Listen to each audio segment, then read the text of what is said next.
picture this. You drive 2 hours to your dead wife's favorite place on earth, the cabin her grandfather built with his bare hands, and find some stranger standing in your living room, holding bolt cutters, smiling. That was my Friday. The lock my dad and I installed sheared clean through, lying in the dirt like a murdered pet. Door hanging open. Inside, my furniture shoved around, Sarah's photos face down on the floor, and Brenda Kowalski, HOA president, actually Satan, in a tennis visor, cataloging my violations. Your dues were 3 days late, she purred, waving her clipboard. Section 12.4 permits emergency access. Then, 2 guys in tactical vests stepped out of my bedroom, sidearms drawn. Brenda's spray-tanned face went from smug to snowman white in half a second. Freeze frame on that expression. I'll remember it. She didn't know I'd spent 3 months setting this trap. What would you do if an HOA Karen broke into your family sanctuary? Comment below and tell me, has your HOA ever committed actual crimes against you? Let me rewind 6 months so you understand how we got here.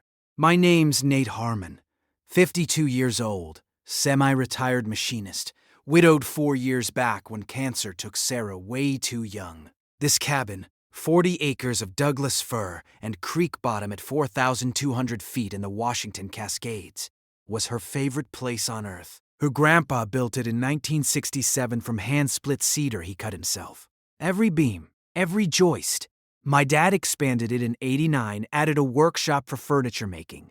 After Sarah died, that workshop became my church. Weekends, I'd drive up from Tacoma, step out of my F-250 into air that tastes like metal and pine resin, hear the crunch of needles under my boots, and feel almost human again. My daughter Jessie, 28, civil engineer, gets her stubbornness from both sides.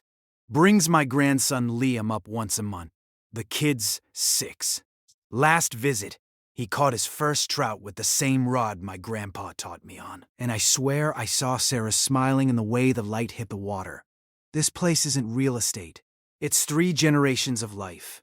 Then Brenda Kowalski bought the cabin 2 lots over. 18 months ago, she rolled in fresh off selling tech startup shares in Bellevue. Platinum bob haircut that probably cost more than my mortgage. Tennis visors worn indoors like some kind of power move. White Lexus RX with vanity plate rolls for you. The smell of her perfume. Imagine a Bath & Body Works having a panic attack. Arrived 30 seconds before she did. 3 months later, she's HOA president running on a modernization platform. In practice, that meant she looked at cabins owned by logging families and saw opportunities. Her husband, Derek, runs a construction company that's hemorrhaging money. Everyone in. Town knows it, but nobody says it to his face. Brenda needs control the way a drowning person needs air. Probably because their finances are held together with duct tape in desperation. She decided rustic cabins like mine were dragging down property values. 6 months ago, I pull up on a Saturday and find a citation zip-tied to my door. Unapproved exterior paint, $250 per week until corrected. My hands actually shook reading it. The cabin's never been painted. It's natural cedar. Has been since Johnson was president. I drive to Brenda's place. She's got those Edison bulbs and a live laugh love sign big enough to violate airspace. And knock. She opens the door holding a wine glass the size of a goldfish bowl. The cedar's the original finish, I say. Staying polite. My grandfather. She cuts me off. Section 822 requires approved materials. Cedar degrades unsightly. I pull out the original deed, older than the HOA by 3 decades. The HOA wasn't formed until 1998. She squints at it like I'm handing her a ransom note written in crayon. Grandfather clause expired 2015. State statute. I ask what statute. I'll email the reference. She never did. Shocking, I know. I paid the first fine $250 I didn't have lying around while I researched. Turns out there's no expiration on pre-existing structures. She just lied. But by then, she'd moved on. Noise complaints. When I ran my table saw at 2 p.m., she claimed quiet hours were 9 to 9. Actual rules say 10 p.m. to 7 a.m. demanded I remove my dad's restored '78 Bronco. Called it a derelict vehicle. That truck's worth 12 grand and runs smoother than our marriage. Then she threatened to lean over my unkempt landscaping. The wildflower meadow Sarah planted before she got sick. Lupine, paintbrush, choline. When the hummingbirds came through in July, it looked like stained glass moving in the wind. Brenda called it a fire hazard. My buddy Glenn, 62, fishing guide, voice like gravel in a blender, cornered me at the diner. Nate, she's run off 3 families this year, all creek front, all sold cheap. He leaned in. LLC called Cascade Retreats. Bought everyone, flipping them to Airbnb. I felt something cold settle in my chest. You think? Glenn cut me off. I know she doesn't want you to comply. She wants you gone. That's when I stopped playing defense. 2 weeks after Glenn's warning, I get a certified letter. Not regular mail. Certified. Signature required. Like I'm being served divorce papers. Inside, notice of an emergency HOA meeting I was never invited to. They'd voted to require a $15,000 infrastructure assessment on all pre-1 990 cabins. $15,000 for cabins that had been standing fine for decades, while Brenda's crowd was still living in condos and complaining about parking spots. Here's the kicker. Only 4 properties in Pine. Rest qualified as pre-1 990. Mine, Old Ed's Place, Carmen's Cabin, and one other. Convenient, right? And the engineering firm chosen to conduct these mandatory inspections, owned by Brenda's nephew, a kid who got his license maybe 3 years ago, and whose previous experience was inspecting strip mall foundations in Spokane. The letter gave me 30 days to pay, or they'd file a lien against my property. A lien on land my family had owned since before these people knew what a mountain looked like. The violation report was a masterpiece of fiction. Foundations settling. Yeah, timber frame cabins settle. That's what they do. It's called physics. Non-GFCI outlets in the workshop. The workshop was built in 1989 before that code even existed. Inadequate septic system, which had passed county inspection every single year, including 2 months ago. I had the certificates. Didn't matter. Brenda's nephew had spoken and apparently his word was law. Now, I called my buddy Rita, 68 years old, retired courthouse clerk, who'd spent 4 decades watching lawyers trip over their own procedures, while she quietly ran the whole operation from behind the counter. She had this way of smiling when she found mistakes in legal filings like a cat that just spotted a mouse. She agreed to help for $200 flat. Let me see what I can find, she said. And 2 days later, she called me back laughing so hard she had to catch her breath. Turns out HOA bylaws require 14 days written notice for any special assessment.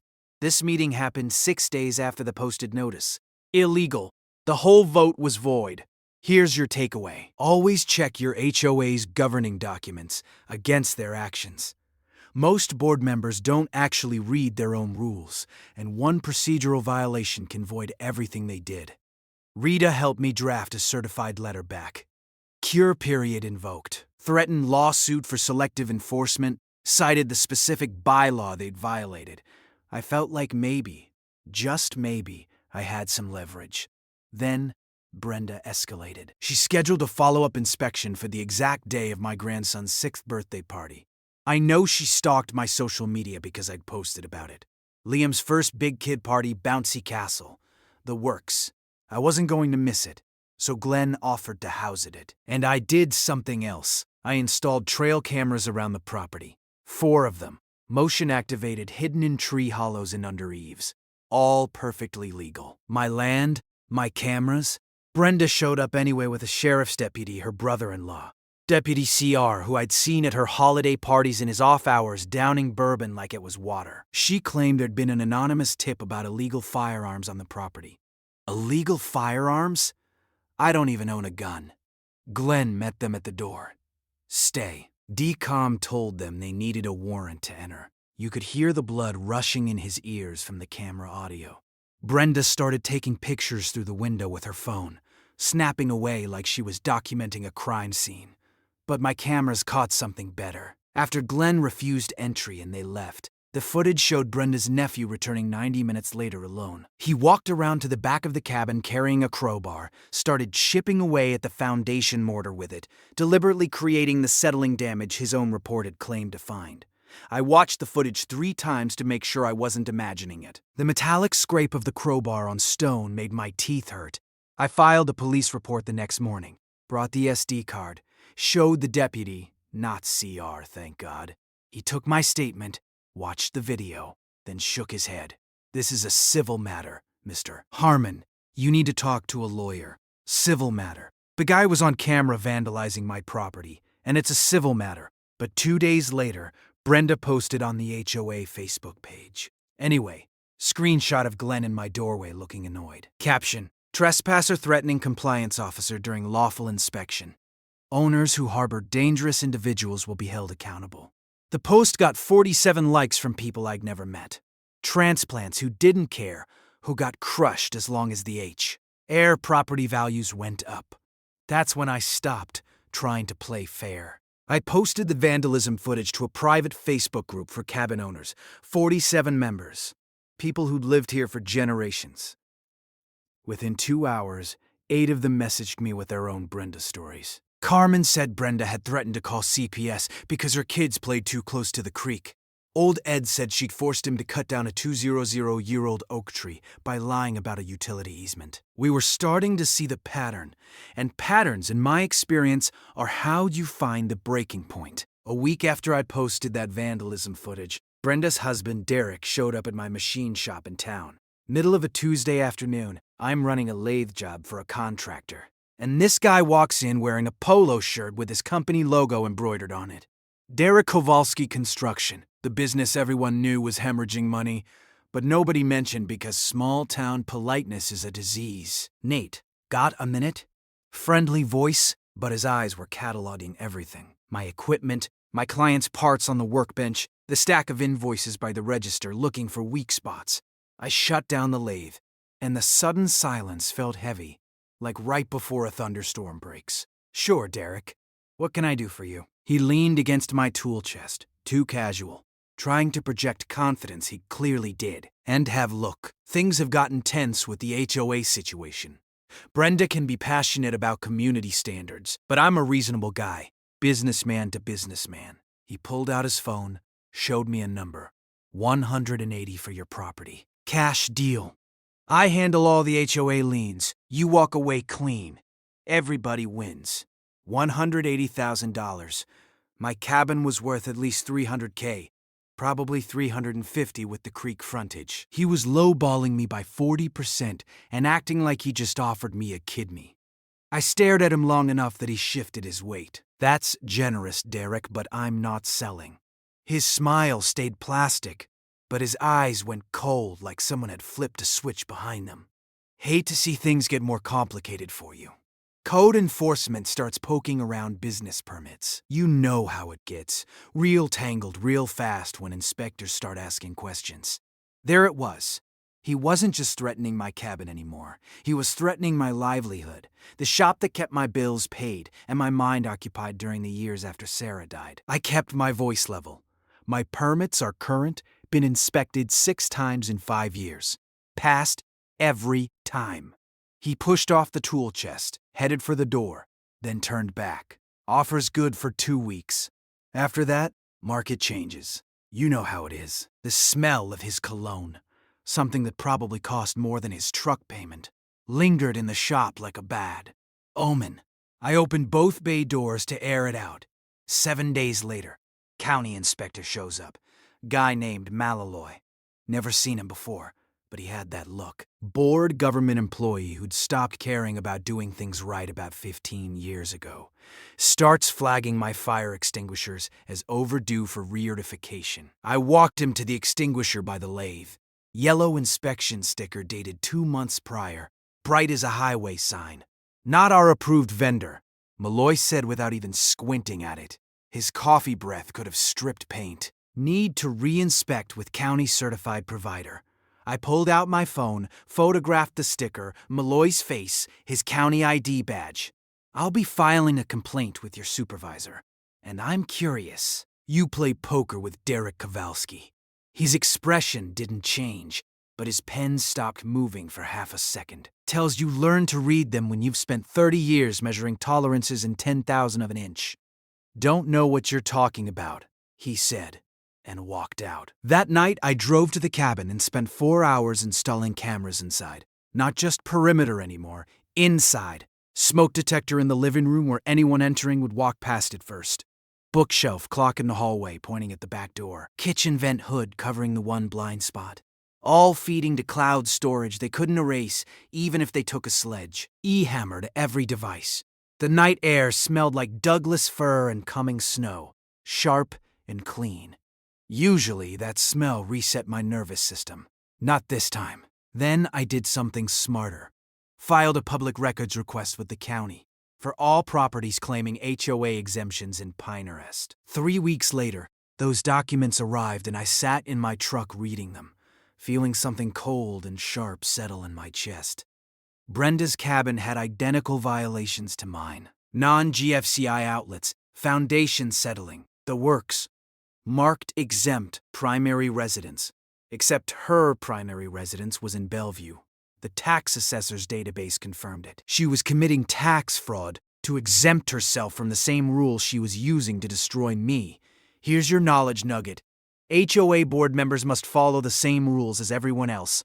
It's called selective enforcement, and in Washington state it voids their actions and opens them to civil liability. If they cite you for violations their own property has, document it, request the records, and lawyer up. I made 3 copies of everything. 1 to Rita, 1 in my shop safe, 1 in a safety deposit box in Tacoma. But here's what really got me. I started pulling property records for every cabin that had sold under distress in the past 3 years. 11 properties, every single one bought by Cascade Retreats Holdings LLC. I didn't know who owned that LLC yet, but I was going to find out, because Brenda wasn't just harassing me. She was running a scheme and I was about to burn it down. 31 days after that illegal assessment letter, Brenda filed the lien. $15,000 plus $3,200 in administrative fees. $1,800 for legal review that probably took 20 minutes. $900 for postage that cost $8. $500 to store papers in a filing cabinet for 3 weeks. The arithmetic of corruption. Itemized. Washington law allows HOA foreclosure after 90 days of non-payment. Brenda's strip mall lawyer sent the notice at 60 days like he couldn't wait to start the clock. I drove to Rita's house that Friday morning. She read it at her kitchen table, reading glasses perched on her nose, making that cat spotting a mouse smile she got when she found legal errors. Motion to nullify, she said. Illegal meeting, fraudulent assessment, selective enforcement. Judge Marlene Cho, 8 weeks for a hearing. 8 weeks while that lien sat on my property like a tumor, while Brenda told everyone I was a deadbeat. But I wasn't waiting. I'd learned HOAs in Washington file as nonprofits, which means tax returns. Form 990, public record. You request them through IRS Form 456. A takes 2 weeks, costs nothing. When mine arrived, I sat in my truck in Rita's driveway reading them, and the smell of old paper and toner ink mixing with my cold coffee made me nauseous for a different reason than usual. P. Evious President's management fee. $8,000 a year, reasonable. Brenda's $64,000. I checked the decimal 4 times, then I pulled up the budget posted on the HOA website. $40,000 was just missing. Gone. Into Brenda's pocket, I'd bet my toolbox on it. Here's your knowledge nugget. In 37 states, HOAs file as nonprofits. Request their tax returns with IRS Form 456A. Look for inflated salaries or budget gaps. Financial fraud voids any liens they've filed. And it's not just civil, it's criminal. I highlighted the discrepancies in yellow so bright you could see it from orbit and sent copies to Rita. Then I shared it in the cabin owner Facebook group. Within 6 hours, 12 families announced they were stopping dues payments. A quarter of the community refusing to fund Brenda's empire. She posted a 17-paragraph meltdown about conspirators undermining governance. Her lawyer, Vince, sent cease and desist letters to everyone. Rita read one and actually laughed. He cited a statute that doesn't apply to private Facebook groups, first-year law student stuff. That same week, a reporter from Cascade Weekly called Aisha Manji. Sharp voice, sharper questions. Someone had tipped her off. Mr. Harmon, I'm investigating HOA governance in rural communities. I understand you've had difficulties. I gave her the overview. She asked for documentation. I had enough to wallpaper a house, but Brenda found out. Derek, Kay's buddy at the county clerk's office, probably warned them when Aisha requested public records. Within 48 hours, Brenda launched a special compliance sweep. First target, Carmen's cabin. Carmen's a single mom, 39, works 2 jobs to keep the cabin her grandparents left her. Her kids, 7 and 9, spend summers catching frogs in the creek, building forts from fallen branches. Brenda cited an unpermitted deck extension. It was 4 pressure-treated boards on cinder blocks where the kids parked their bikes. The wood was already weathering gray moss growing in the cracks. Didn't require a permit in any county in Washington. Didn't matter to Brenda. Then she filed a CPS report. Child Protective Services. Alleged unsafe living conditions. Bikes on the lawn creating tripping hazards. Carmen showed up at my shop crying so hard she could barely breathe. Mascara running down her face. She was already fighting her ex in custody court. Now CPS was coming because her kids left bikes outside like every 7-year-old in America. I can't fight her and my ex, Carmen said, her voice cracking. I'm going to lose my kids, Nate. I'm going to lose everything. The smell of her fierce sweat mixed with my shop's cutting oil made something snap in my chest. I remembered Sarah telling me once, dealing with a nightmare client, sometimes you can't just defend, sometimes you have to attack. I'd been defending for 6 months, documenting, filing motions, being reasonable, while Brenda ignored every rule. I was done. Rita had the fraud evidence. Aisha had the story angle. I had cameras and public records. It was time to stop reacting and start hunting. That night, I made a list. Brenda's vulnerabilities, her husband's connections, every person she'd threatened. Then I called Sheriff Roy Blandon. He'd been bringing his department's equipment to my shop for maintenance for 5 years. We weren't friends exactly, but we had the kind of relationship where you help each other out. Roy, I said, how would you feel about catching an HOA president committing breaking and entering? He was quiet for 3 seconds. Then tell me more. Sheriff Roy met me at a diner in town 2 days later, far enough from Pinterest that nobody would see us together.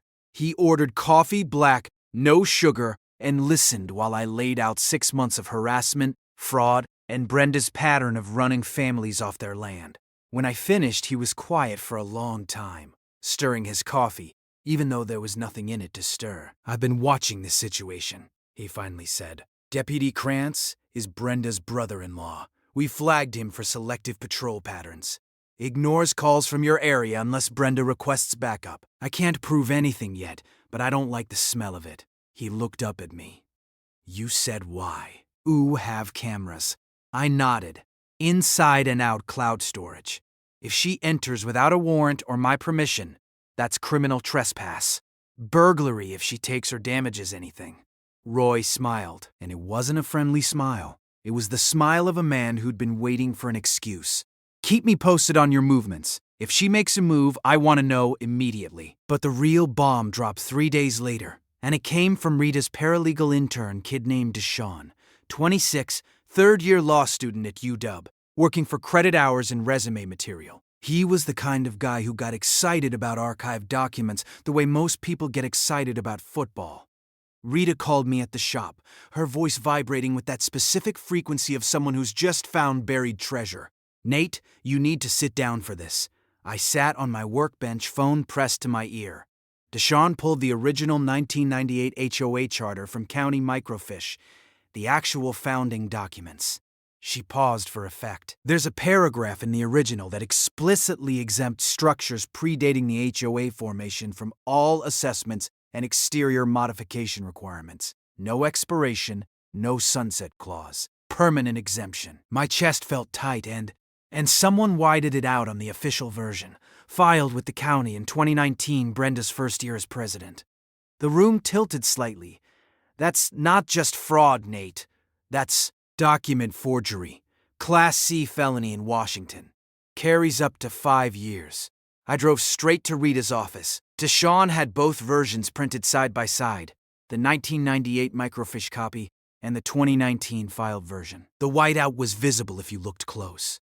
A faint texture difference in the paper grain, where paragraph 3.7 used to be. Someone had literally taken whiteout to a legal document, made a new copy, and refiled it as authentic. It was so brazen it almost looped back around to stupid. "This doesn't just void your lien," Rita said, tapping the documents.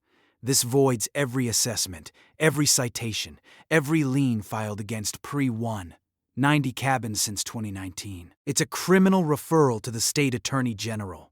She looked at me over her glasses. "We can go two ways. Quiet settlement. You get your lien removed, walk away clean, or nuclear. We file criminal complaints, expose the whole scheme, and watch Brenda's world burn down. Your call." I thought about Carmen crying in my shop.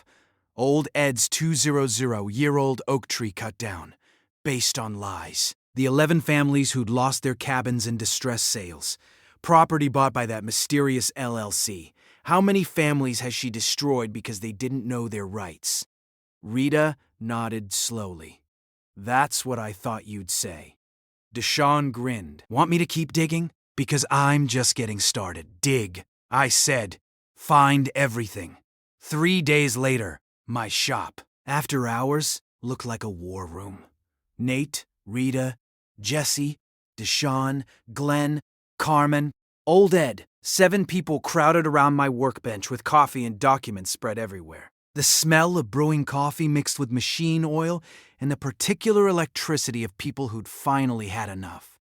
Sheriff Roy leaned against the far wall in civilian clothes, arms crossed, listening. Deshawn had been busy. He'd pulled business registrations for Cascade Retreats Holdings LLC. Managing member Derek Kowalski, Brenda's husband, the same LLC that had bought 11 distressed properties in 3 years. Every one of them foreclosed or panic sold after Brenda's HOA harassment. Average purchase price 42% below assessed value. They were running a literal shakedown scheme. Terrorized families until they sold cheap. Flipped the cabins to Airbnb tourists at market rate. The profit margin made my machinist's brain hurt.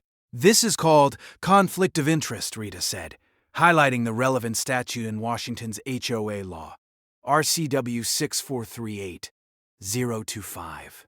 Board members cannot personally profit from enforcement actions. Every lien they filed is void. Every foreclosure is potentially reversible. She looked around the table. "This isn't just civil court anymore. This is criminal conspiracy." We divided into teams.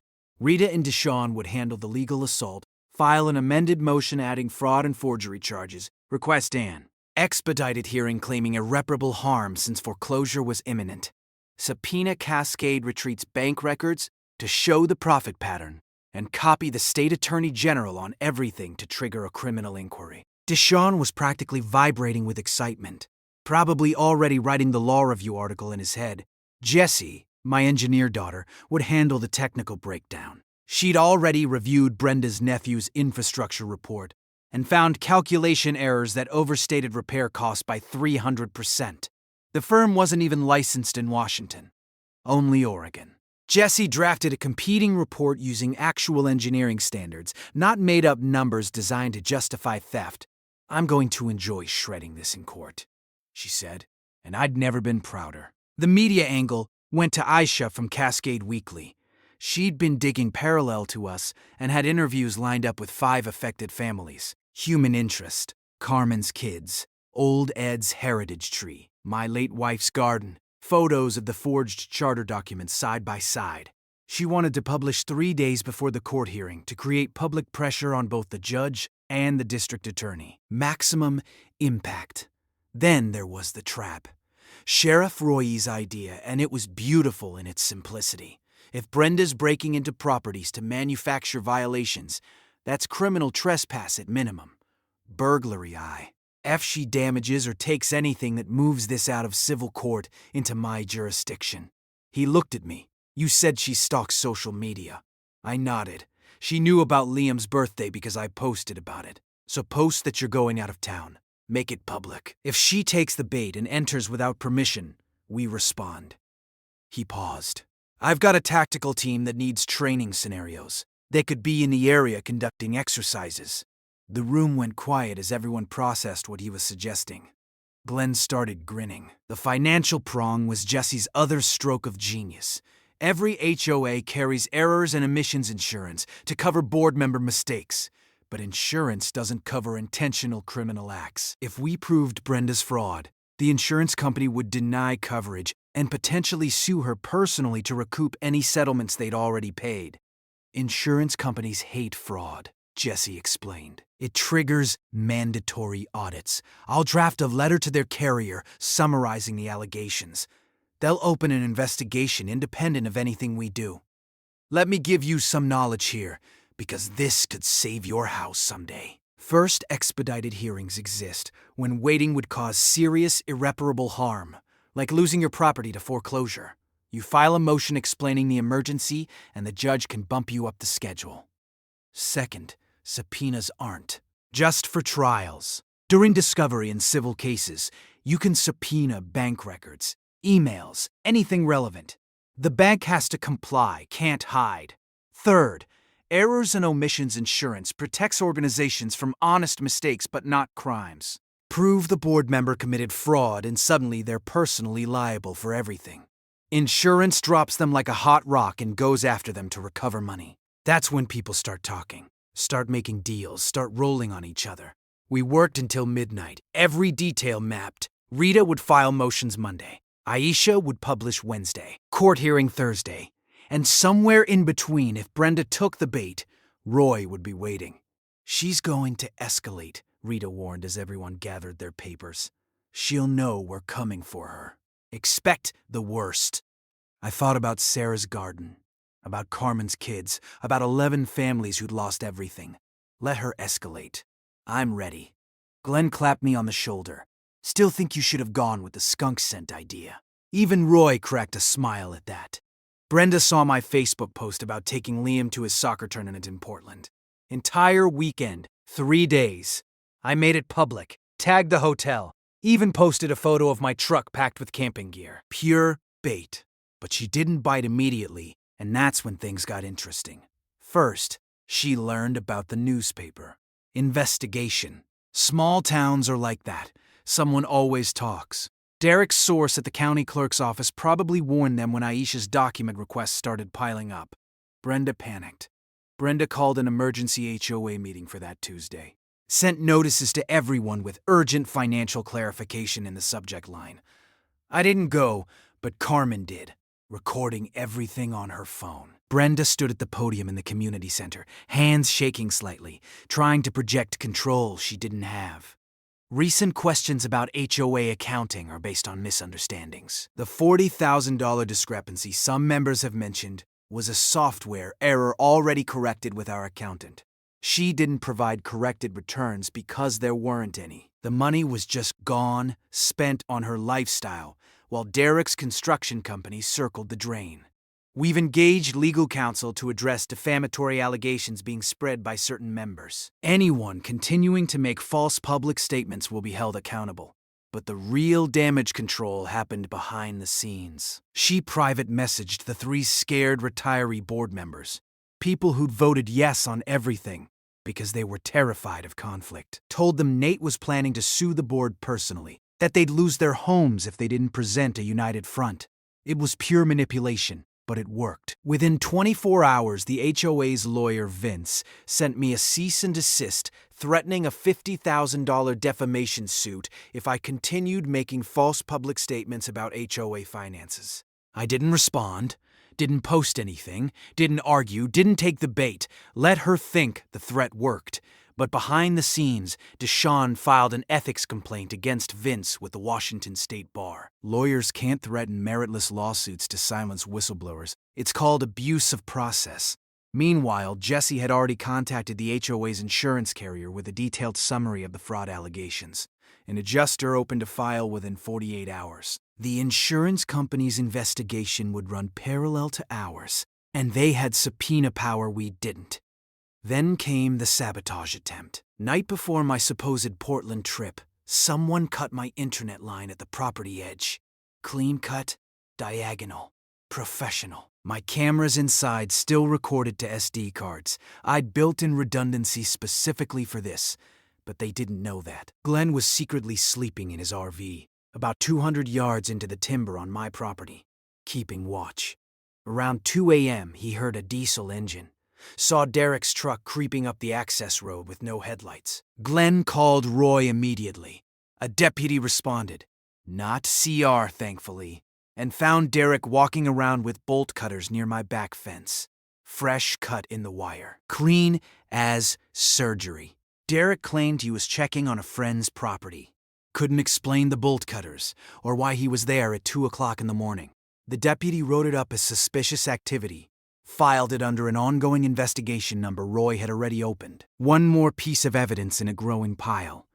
The next morning, Roy called me. They're spooked, cutting internet, prowling at night. They're escalating. You sure you want to go through with the trap? I thought about that forged charter, about Carmen's kids, about Derek's bolt cutters in the dark. If Brenda breaks in, it proves the pattern. We need it on video, Roy. He was quiet for a moment. Okay, I'll have units staged nearby, and I might call our tactical team for a training exercise in the area. They need the practice. Meanwhile, Brenda was burning through goodwill faster than Derek's company burned through cash. She served Carmen with a foreclosure notice for the protest non-payment. Pure retaliation. Old Ed's cabin got red-tagged by a county inspector, Derek's poker buddy, claiming imminent structural failure. The cabin was fine. Ed had owned it for 43 years, and it had survived earthquakes that knocked down newer construction. 3 more families caved under the pressure, paid their assessments just to make it stop. But the families who stayed, we were getting angrier and more organized. And Brenda Saint, didn't understand what was coming. She thought we were annoying gnats. She could swat away with lawyers and threats and middle-of-the-night intimidation. She didn't realize we'd stop being victims the moment we started documenting everything. She'd built her little empire on fear and lies, and we were about to kick the supports out from under it. I texted Glenn, I'm posting the trip departure now. Let's see if she bites. He sent back a thumbs up and a photo of his RV, curtains drawn invisible in the timber, ready when she is. The morning of my Portland trip, I posted a photo of my truck at a gas station with the caption, headed out for Liam's big tournament. Go Wildcats. Tagged the location, timestamp, everything. Made it look like I'd be gone for 72 hours minimum. Then I drove to Glenn's place in town, parked my truck in his garage and waited. Glenn, bless him, couldn't resist having a little fun with it. That afternoon, he went to the diner in town for lunch, the place where everyone sees everyone, the gossip nexus of the entire county. Derek showed up 20 minutes later. Not coincidentally, slid into the booth across from Glenn without asking. Glenn, right, Nate's buddy? Derek's smile was grease on glass. Heard he's out of town for a few days. Glenn kept eating his burger. Yep, soccer tournament. Derek drummed his fingers on the table. Thing is, I feel bad about. How things have gone. All this HOA tension. I was thinking maybe we could work something out. Put this behind us. You're a reasonable guy. He pulled out an envelope, set it on the table, didn't open it. $5,000 cash for you to maybe forget about that night you saw me at Nate's place. You know, with the cameras and all. Glenn looked at the envelope, then at Derek. $5,000? Man, that's insulting. He pulled out his phone, set it on the table, face up, recording indicator visible. How about 20? I'm not a cheap date. Derek's face went through several interesting colors. Confusion, realization, panic. You're recording this? Glenn smiled. Washington's a 2-party consent state for recordings in private conversations. But we're in a public diner. This is totally legal. Derek grabbed the envelope and bolted. Left his coffee, nearly knocked over a waitress. Glenn forwarded the audio to Roy within 5 minutes. Attempted witness tampering, another felony for the pile. That afternoon, Brenda texted her board members. Emergency inspection today. Safety concern reported by neighbor regarding harm and property. We'll document all violations to justify foreclosure action. The neighbor was Derek, who didn't live in Pinehurst. Deputy CR agreed to accompany her, apparently not realizing his brother-in-law was walking into a setup. 2:47 p.m. cameras picked up Brenda's Lexus turning onto my AX. S Road, Deputy Krantz's patrol car right behind. Glenn texted me from his RV. Showtime. I was sitting in his living room 3M away watching the camera feeds on his laptop. Every angle covering every approach. 2:51 p.m. Brenda tried the front door. Locked. She pulled bolt cutters from her trunk, the same ones her nephew had used, probably. 2:52. She cut through my lock. The sound on the camera audio was crisp, clear, undeniable. Bolt cutters shearing hardened steel. CR stood behind her, looking uncomfortable but not stopping her. She said loud enough for the camera, Section 12.4 covers this. CR if you say so. 254. They entered. Brenda immediately started photographing everything with her phone, opened drawers in my kitchen, moved furniture, went through papers on my desk. This wasn't an inspection. This was a search. CR kept saying, "Maybe we should go." But Brenda ignored him, cataloging violations that didn't exist. Glenn texted Roy, "She's inside. Felony burglary in progress." Roy had positioned his SWAT team 4 miles away, running a training exercise that happened to be in the area. Pure coincidence. 3:03 p.m., 3 black Suburbans and an armored Bearcat rolled up my driveway. Tactical team deploying with precision. That would have been beautiful if it wasn't happening at my cabin. Inside, Brenda heard the engines, looked out my window, and her face went through the same color journey Derek's had. Confusion, realization, pure terror. CR said, "What the hell?" Roy didn't tell me about any exercise. Brenda's voice on camera, shrill. "We're police. I'm HOA president. This is legal." The loudspeaker from outside. Occupants of the residence exit with hands visible. "This is sheriff's office." CR realized he'd been set up. "Brenda, did you actually get a warrant?" She waved her clipboard like it was a magic talisman. "We don't need a warrant. Section 12.4. He cut her off. "That's not how laws work. We need to leave now." But Brenda refused. She actually refused to leave, thinking she could bluff her way through. SWAT breached the door, already damaged from her bolt cutters, and 4 operators flooded in. Weapons drawn following protocol because a deputy was involved, and they didn't know if it was a hostage situation. Brenda and CR both got ordered to the ground, cuffed, Brenda screaming the entire time, "I'm the victim here. The owner is a criminal. Check my Facebook posts." She actually said that on camera while handcuffed for burglary in someone else's cabin.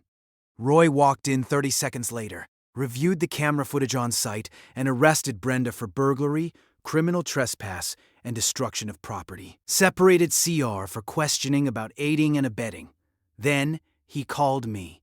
"Nate, you can come home now. Your cabin's secure, and you might want to." Call that reporter. 72 hours after Brenda's arrest, the emergency HOA meeting was standing room only.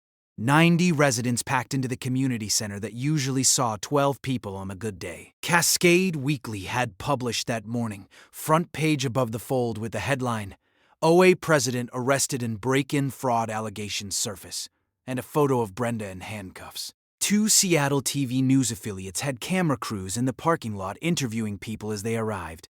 Brenda posted bail. $10,000. Derek had to mortgage their primary residence in Bellevue to cover it. She sat at the front table, looking like she'd aged 5 years in 3 days. Number tennis visor today. Hair pulled back, minimal makeup, hands shaking as she shuffled papers. The smell of burnt coffee from the ancient community center urn mixed with nervous sweat from 90 people who'd finally shown up to watch the reckoning. She read a prepared statement her lawyer Vince had written. "Recent misunderstandings have been weaponized by a small group of disgruntled owners. I acted within my authority as president at all times. The arrest was a misunderstanding. Charges will be dropped once the facts are reviewed." Her voice cracked twice. Someone in the back shouted, "What about the forged documents?" She looked up, deer in headlights. "I don't know what you're referring to." I stood up. Rita nodded at me, handed me a stack of packets she'd prepared. I started passing them out. Every single person got 1 side-by-side copies of the original 1998 charter and Brenda's 2019 altered version. the whiteout visible in the photocopy, paragraph 3.7 missing like a pulled tooth. The room went silent, except for pages rustling. "This isn't about me," I said, staying calm. "It's about 11 families who lost their cabins in the past 5 years because someone changed the rules. My grandfather built my place with his hands. My wife planted flowers there before cancer took her. Brenda tried to steal that, not for community standards, for profit." I projected the next image on the screen. Glenn had helped me set up the LLC registration showing Derek as managing member of Cascade Retreats Holdings. Gasps rippled through the crowd. Carmen stood up, her voice shaking but steady. "She called CPS on my kids because they left bikes on our lawn. Do you know what that does to a 7-year-old? Having strangers come inspect your house. Ask if your mommy hurts you because someone lied." Carmen's voice broke, but she kept going. "My kids were terrified they were going to be taken away because of bikes." Old Ed stood next, showed a photo on his phone of his 200-year-old oak. "That tree survived since before Washington was a state. She told me utility company needed access. Total lie. It's a stump now." He projected the photo on S. Screen, the massive stump growth rings visible, surrounded by sawdust. People in the audience started crying. Glenn played the audio of Derek's bribery attempt on the sound system. Derek's voice. $5,000. Cash. Forget what you saw. Then Glenn's response. "How about 20? I'm not a cheap date." Nervous laughter broke the tension for a moment, but the implications settled heavy. Jesse stood up, engineer to the end. "I reviewed the infrastructure assessment. The calculations overstate required repairs by 300%. The firm isn't licensed in Washington. This wasn't an inspection. It was fiction designed to justify theft." She distributed her competing analysis, 20 pages of actual engineering, showing the cabins were structurally sound. Then Sheriff Roy stood at the back of the room. He didn't say anything, just stood there in uniform, arms crossed, the symbolic weight of law enforcement watching. Next to him, a woman in a blazer introduced herself. "I'm Investigator Chen from the Washington State Attorney General's office. We've opened a criminal inquiry into HOA financial practices and document fraud. If you've been affected by actions taken by this board, please see me after the meeting." She held up business cards. 20 people lined up immediately. Aisha from Cascade Weekly asked the question everyone wanted answered. "Ms. Kowalski, did you alter HOA covenants to justify liens against properties your husband's company later purchased below market value?" Brenda opened her mouth, closed it, looked at Vince, her lawyer. He stood up. "I'm withdrawing as counsel effective immediately." He was protecting in his law license, getting off the sinking ship before it took him down. Brenda broke right there in front of 90 witnesses and 2 TV cameras. "You don't understand the pressure, the expenses. Derek's business was failing. We were going to lose everything. I was just trying to save us." It was a confession on camera. The TV crews were getting every word. Someone called for a vote. Remove Brenda as president. Unanimous? Void all place 2019 present pending legal review. Unanimous. Hire independent auditor. Unanimous. Rescinded all special assessments. Unanimous. Applause broke out like thunder. Brenda gathered her papers, walked through the silent crowd toward the exit. As she passed my chair, I said quietly, "You could have just followed the rules." She didn't look at me, just kept walking out to the parking lot, to the camera flashes, to whatever came next. The community center erupted in conversation. People hugging, crying, angry, but mostly relieved. The nightmare was over. 3 months later, the legal dominoes had all fallen in satisfying succession. Brenda pleaded guilty to felony burglary and misdemeanor fraud. Altered documents, selective enforcement, theft. E-Works sentence 18 months suspended. 5 years probation, $47,000 in restitution to affected families. 200 hours community service. Derek caught conspiracy and bribery charges. Pleaded guilty, paid an $80,000 fine. Their Bellevue house went on the market within a week. Cascade Retreats Holdings got dissolved by court order. The 11 properties they'd acquired got auctioned. Proceeds going to reimburse the original owners or into a community fund. Carmen and I led a coalition that bought 2 of the cabins at fair market price. converted them to affordable rentals for young families who wanted mountain access but couldn't afford the inflated vacation home market. Deputy Krantz took early retirement after an internal investigation. Pension reduced, facing a civil lawsuit from the county. The class action suit against Brenda, Derek, and the HOA's insurance carrier settled for $340,000. Covered everyone's legal fees, property damages, emotional distress. The insurance company dropped the HOA's coverage entirely after paying out. Turns out insurers really do hate fraud. The new board spent 6 months finding a carrier willing to take them, and the premiums tripled. Expensive lesson in oversight. New leadership got elected in a special meeting. Carmen became president, promised transparency and actual rule following. Old Ed took treasurer, started publishing monthly financial reports, anyone could access. Jesse volunteered as compliance officer, reviewing any citations before they got filed to make sure they were legitimate. First official act, public apology to the families Brenda had displaced, plus a fund to help them return if they wanted. 3 families came back. Their cabins, their creek, their memories. For me, the personal healing happened slower but deeper. I taught Liam how to use his great-grandfather's hand plane, the same one my grandpa taught me on. We built a small bench for Sarah's wildflower garden, which had exploded that summer. Lupine and paintbrush and Colleen creating a riot of color that made hummingbirds drunk with options. Sitting there on that bench, watching Liam catch the mechanics of following wood grain, I felt Sarah smiling. Not from memory this time, from the place itself, the land that held 3 generations of our lives. I donated $15,000, my share, of the settlement to establish the Pinerist Heritage Fund.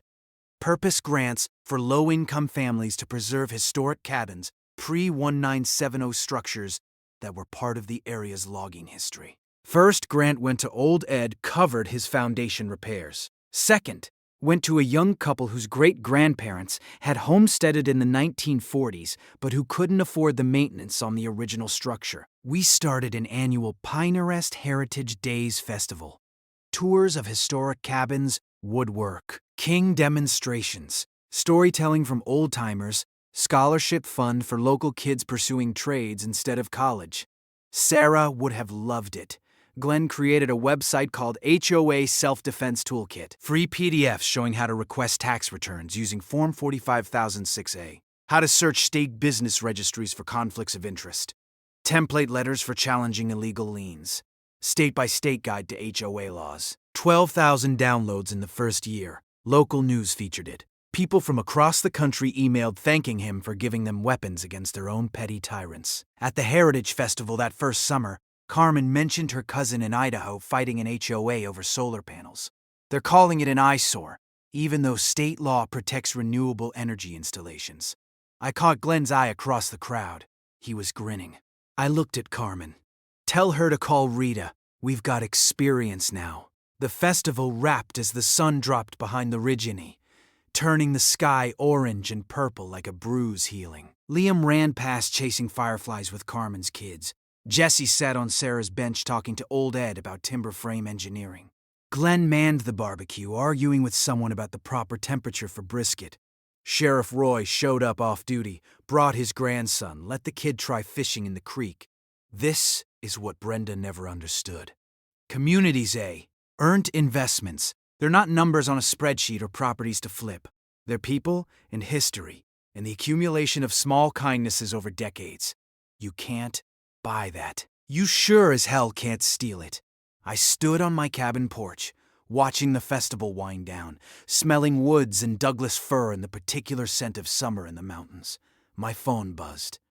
Text from Rita. County just flagged another HOA president for financial irregularities. Interested? I smiled. Texted back always. The fight for home never ends. But neither do we. If you've got an HOA nightmare story, drop it in the comments. You're not alone. And if this helped you understand your rights, hit subscribe. We're just getting started. That's a wrap for today's episode on HOA Stories. If you enjoyed watching Karma in action, smash that like button. Comment your thoughts and let us know if you've dealt with HOA madness too. Subscribe so you won't miss the next HOA meltdown we post.